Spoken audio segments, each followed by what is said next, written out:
Alpha Omega.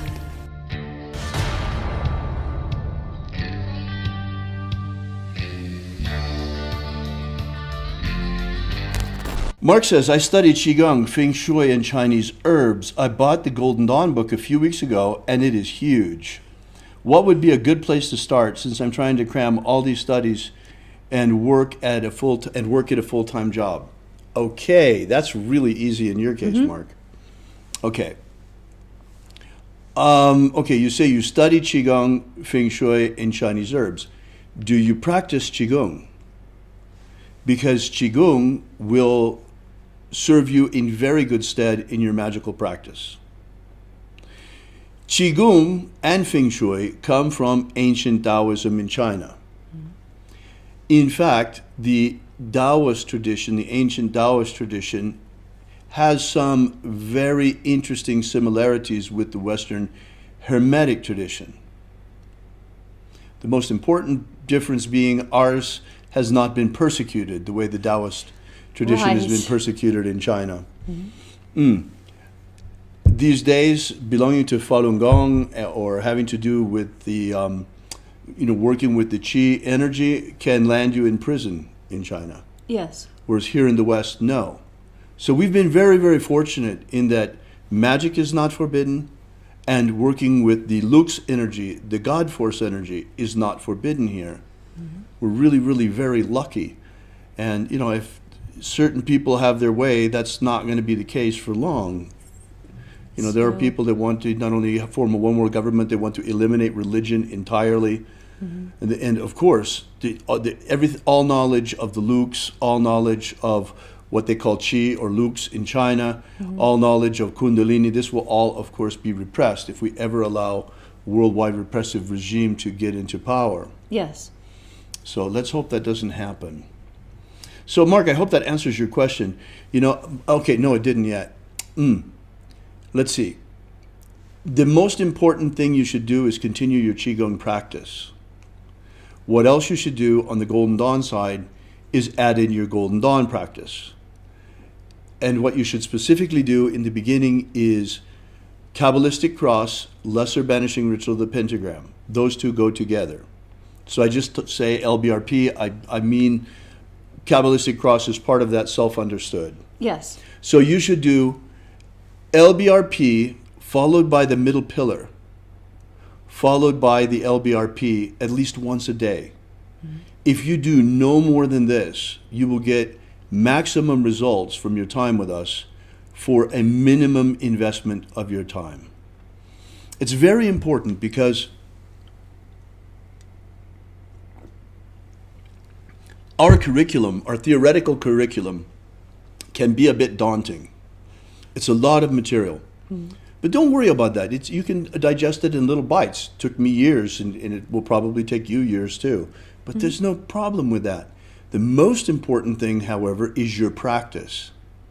Because if you don't get results in your practice relatively quickly, you're going to abandon it, and you probably abandon your Golden Dawn studies. So get some results. This is a system to train and strengthen and activate your energetic body. Yes. So use it primarily for that. All the intellectual stuff can come later. It's all secondary. If you have time, do that, progress through the grades, use the intellectual curriculum, but do the magical curriculum first and foremost. Yes, that's where you'll see benefits. Right away. Amazing things in your life. Now, you probably are familiar with this energy already anyway. Because if you've been practicing Qigong, Qigong has the word Qi as a part of it, and there's a reason for that, because it works directly with the Qi. You're not just going through slow motion motions if you're doing it right. I know that here in the West, a lot of the original Tao teachings that went along with these exercises have been lost, depending on who's training you. But there are people who still know how to really use the Qi in Qigong. We use it, the same energy, exactly the same energy is used by all of the great initiatic and esoteric traditions of the world. Yes. Whether it's Kundalini in Tantra, ancient Tantra in India, or whether it's Qi in ancient Taoism, in China, or whether it's Lux in ancient Hermeticism here in the West, it's all the same energy. And we all have great contributions, great and unique contributions to the body of knowledge in the world about this energy. Yes.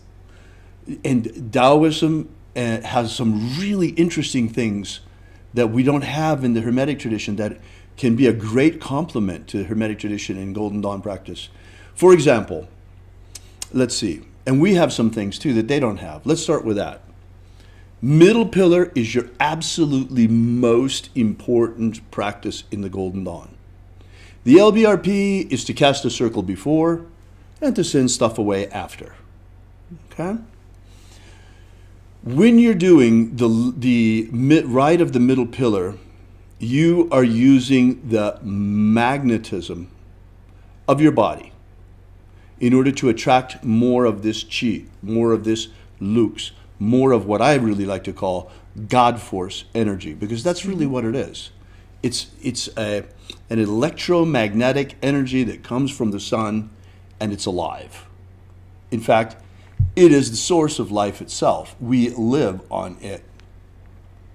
So your question is a really good one. Work with the chi. Continue to work with the chi, Mark. And not only work with the chi, work with it from the Lux perspective as well. Because you're actually working, let me explain this to you, Mark, from a Taoist perspective. When you're doing Qigong, you're active, you're moving, physical movement. It's like the LBRP. This is represented by yin energy in the Taoist conception of yin and yang. Yin energy is energy at rest. Yang energy is energy at motion. So you see, we're working with this energy at rest during the right of the middle pillar.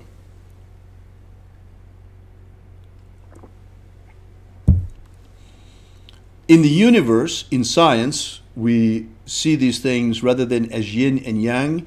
In the universe, we talk about fusion and gravity. Gravity being the magnetic force that holds the planets together and holds the planets in their rotation around rotation around the sun, and fusion being the force that fuels the stars and fuels the galaxies. This is just another way of saying yin and yang. In the Golden Dawn, we represent these things on the glyph of the Kabbalistic tree of life. You have the 10 Sephirot. Think of the Sephirot, for convenience sakes, as cups, containers of energy, like this glass. You know, this is like a Sephirah, and the energy inside is the Lux. So these are containers containing the energy at rest. Whereas the paths on the tree of life that you see, each emanating from the Sephirot and flowing between the Sephirot, this is the yang energy when it's in motion. Should I get the diagram? No, it's not a problem. Okay. We will put it up later when we replay the video. When we release the video, we'll add it. It's not a problem.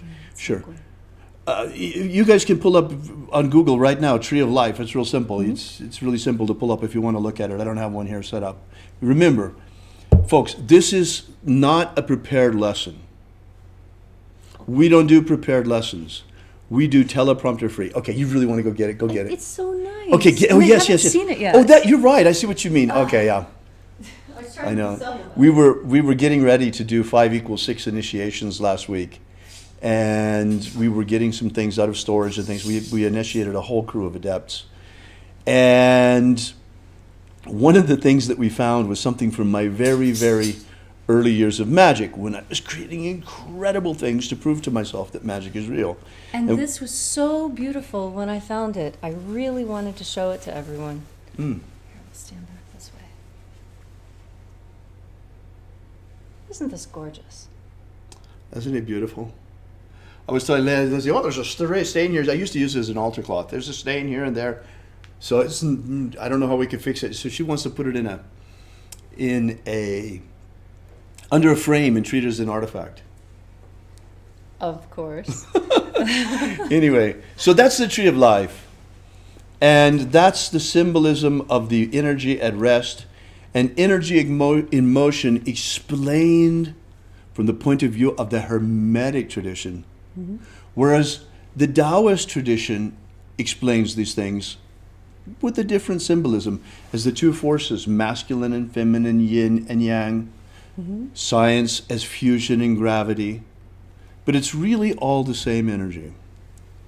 And if you really want to get down to it, it is all ones and zeros. Don't be alarmed. Right.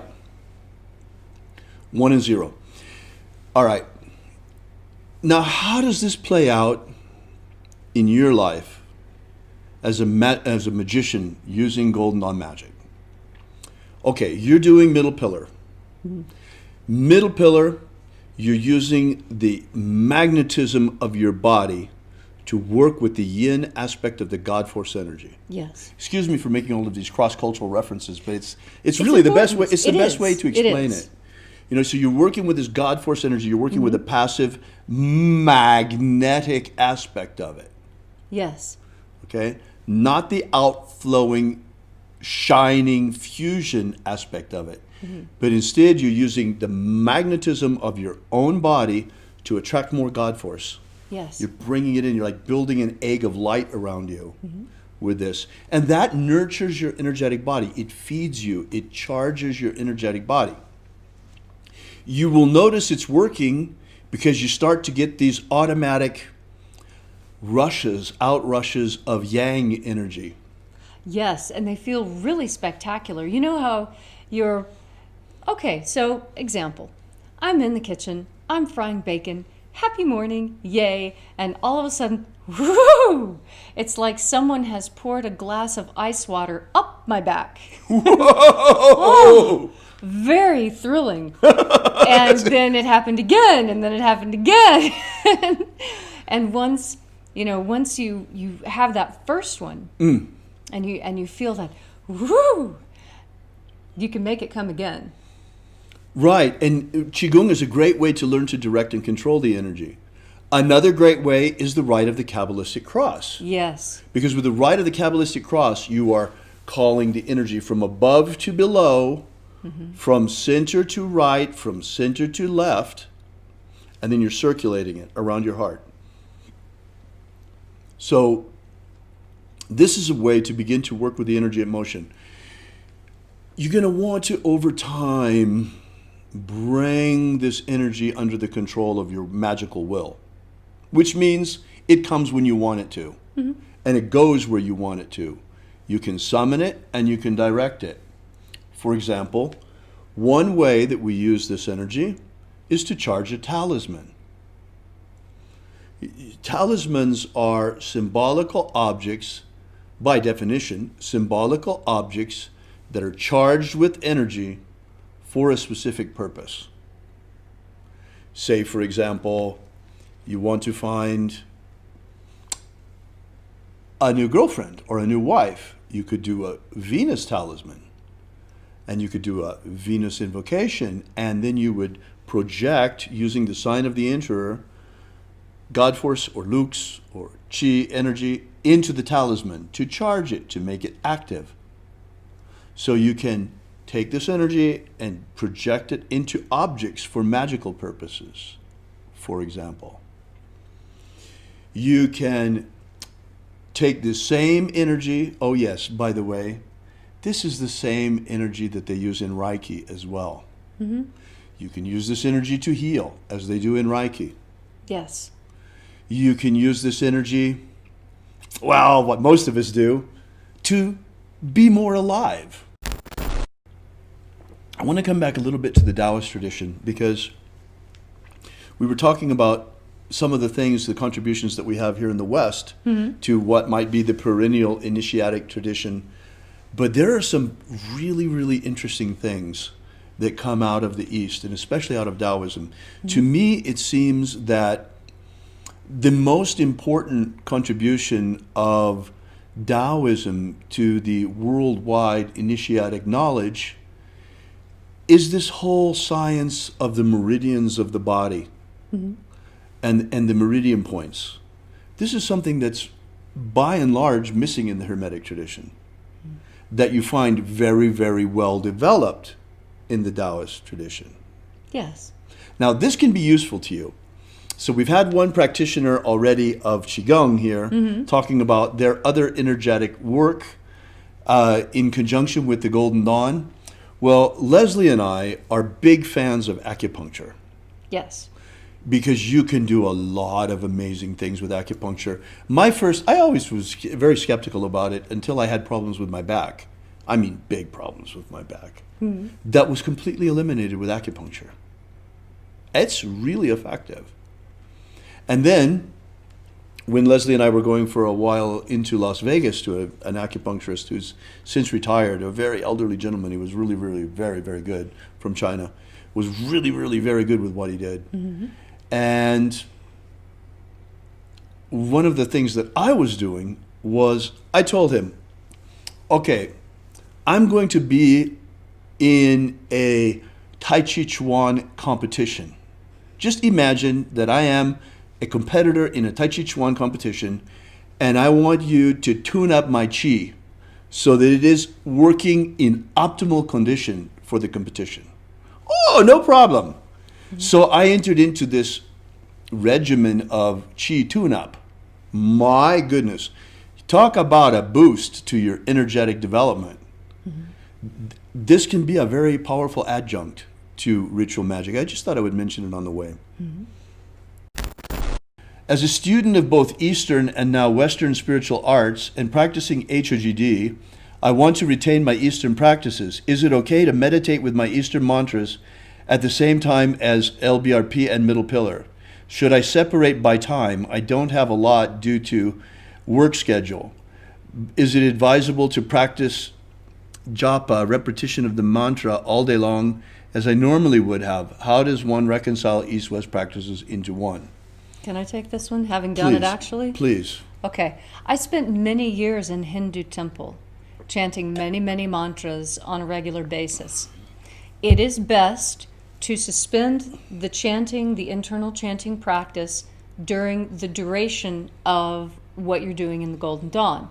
Now, that being said, I found it incredibly difficult. And so what I did is I dismissed that part of my consciousness to a meditation room inside my mind, so that that portion of me that consistently chants can be sectioned off into another place, continuing its chanting, but energetically sectioned off. Right.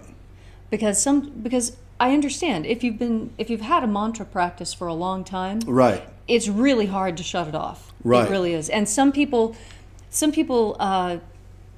think this is a problem. You know, the earworm.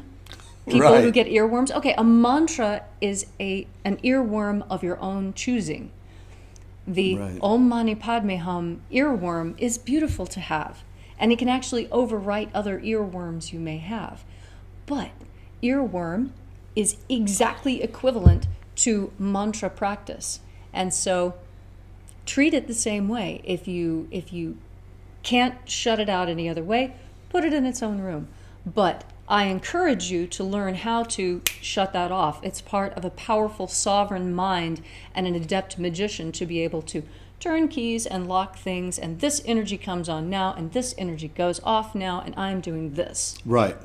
This is what you want to be skilled at. Yes, go ahead, work 2 or 3 different traditions, but close the door behind you and keep the systems isolated. This will create precision and excellence within your practice, because so few people are actually able to do it. I agree, yeah. Yeah, so that's really what, don't blend them.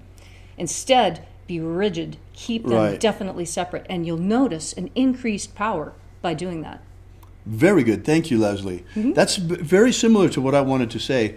I was going to suggest that you keep them separated one way or another. This is a much better way that you suggested. I was going to suggest, yes, in time, devote a certain amount of time to your Eastern practices and a certain amount of time to your Western practices. Yes. Keep them, but do keep them separate. Do not make the big yellow cheese glob out of it. Like Right. like somebody's trying to say they're trying to create a world religion now called Chrislam. Right. Oh, You don't and- want to be part of the yellow cheese glob. Right. And do you know what the favorite dish is? What? It's pizza and sausage stir fry. Ooh, nasty. Pizza stir fry. Oh. Doesn't that sound horrible? Okay, this is what happens when you mix indiscriminately. You don't want pizza stir fries, Right. and you don't want a peanut butter and jelly pot roast. You can also cause problems for yourself because there can be a conflict of egregores. I suggest that you Yes. keep each egregore neatly separated and segregated. For example, I separate in time, and I don't know if you've ever noticed this or not, but I separate physically in time my Japanese ancestors worship practice from my Chinese tea ceremony practice by at least 4 hours. If I've done tea ceremony, I'll wait 4 hours before going to the ancestors worship altar because it's wonderful. Japanese. Because the Japanese and the Chinese have hated each other for thousands of years. And you don't want those two traditions anywhere near each other if you're trying to keep everything nice and hermetically calm in your world. Right, exactly. Yeah, we have lots of different kinds of magics that we have going on here, but we have them separated in a whole lot of different ways. Like you're separating that practice in time, and we separate also in terms of space. Like the magic of Jesus is done out there in the hinge. Golden Dawn magic, by and large, is done in the Golden Dawn temple. Right? We have a specific place where shamanistic work is carried out. Yes, it's So- very carefully compartmentalized here. Compartmentalized. So, Mark, you're going to need to, yes, you can do that, no problem. But keeping it compartmentalized could be a problem. Now, there is another thing, and that is diet. Eastern practices frequently require vegetarianism. Right. That doesn't really work for Western people. We here in the West, we try to keep our caloric intake so that we're balancing for the seasons with more really rich foods in the winter and more Wet and crispy. in the summertime. So this may be difficult for you to reconcile this different philosophy of nutrition here in the West with Hermetic practice, with your Eastern practice. And remember something. If you're practicing an Eastern practice, you're always a Westerner. First and foremost. That's why I always try to tell people, look, the advantage to working with the Golden Dawn is if you're from the West, this is your own psychic system. You're predisposed to understand Right, it. it's your symbolical language of this truth. And trying to rob foreign temples, for lack of a better word, is Right. never a good idea. Right. So it's better if you can work within the egregore of your own culture and preserve these traditions and work these traditions. But then again, you don't want to throw the baby out with the bathwater. Leslie and I are certainly not opposed to going for acupuncture sessions. No, and I love my Asian traditions that I picked up when I was in Okinawa. And I would encourage you, Mark, to look at Okinawan dietary habits if you're trying to reconcile Eastern and Western practice. Because what I liked best about living in Okinawa, do you know what they eat the most of? What? Greens and fried pork. Except they put it on rice instead of fried potatoes. Oh, my It was an goodness. easy switch. Oh, wow. But tell them what they told you in the Hindu temple about your adventure in vegetarianism. Right. My guru, he was very good to me, Guru Paranjotiyar. And he said, he came up to me one day and he said, "You are not looking well." And I said, "Well, you know, I'm feeling a little weak. I've never been vegetarian quite so long." His eyes got as wide as saucers. He says, "Why are you eating a vegetarian diet?" Then my eyes got wide, like, "But I thought it was supposed to be." And he said, "You're a Westerner. This is going to make you sick. It's already making you sick, isn't it?" I was like, "Well, yeah." And he says, "And you crave meat?" I said, "Yes." And he says, "Well, that is your nature. You should eat meat. Do not do this vegetarian thing. You simply weren't born lucky enough to be able to handle a vegetarian diet. And so you'll have to wait till another incarnation. Oh, That's wow. all right. Go ahead and eat meat now. It will be fine." Well, And that's so- one way of looking at it. And so it was kind of a thing. But in fact, he was being honest with me.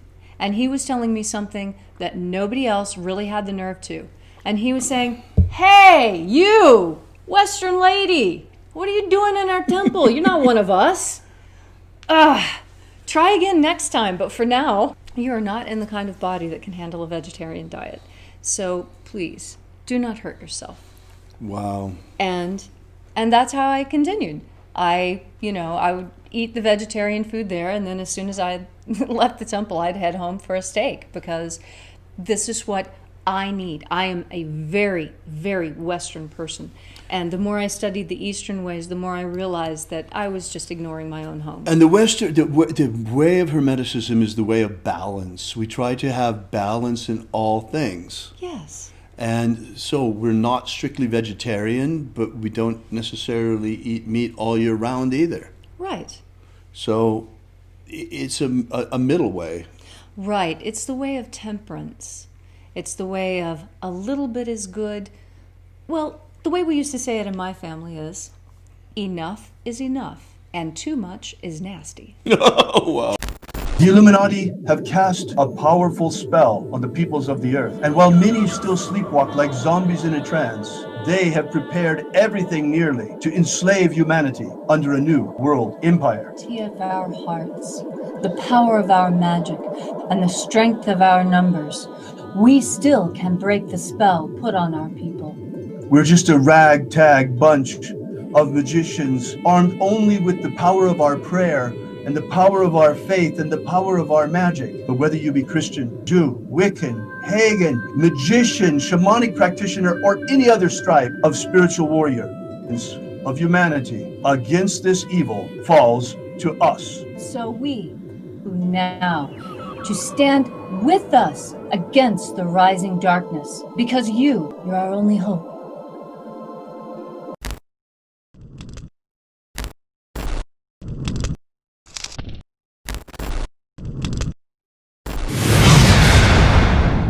Have you ever wanted to gain real magical abilities so you can become the master of your destiny? Do you wish you could get the ancient secret key for free so you can build the life of your dreams? If you've wanted more out of life, to become all that you can be, physically, romantically, financially, spiritually, then you need to take action and get this right now. That's right, and for free, but it won't be available for much longer. So go right now to thescienceofmiracles.com and get started. Achieve the prosperous life you want for yourself. Gain ultimate life mastery. Are you familiar with the Rosicrucian with what's his name? He's popular in the States. He's the president or the Emperor. Imperator. The president. Emperor. Imperator. From the Golden Dawn. What's his name? Oh. David Griffin holds this position as Emperor. Imperator. David Griffin. David Griffin. David Griffin. David Griffin. David Griffin. Have David Griffin. I saw an email yesterday that he sent out about, there's a magical war going on. The Mage War. Demons of the infernal realm. I'm all of them. There is really a magical war going on. The Mage War. There is a guy called David Griffin who is heading all these magicians. David Griffin is S.L. McGregor Mather's present successor. David Griffin. David Griffin. David Griffin. David Griffin. I'm Golden Dawn Imperator David Griffin. David Griffin. David Griffin. David Griffin. David Griffin. And David Griffin. There's a magical war going on. So there is really a magical war going on.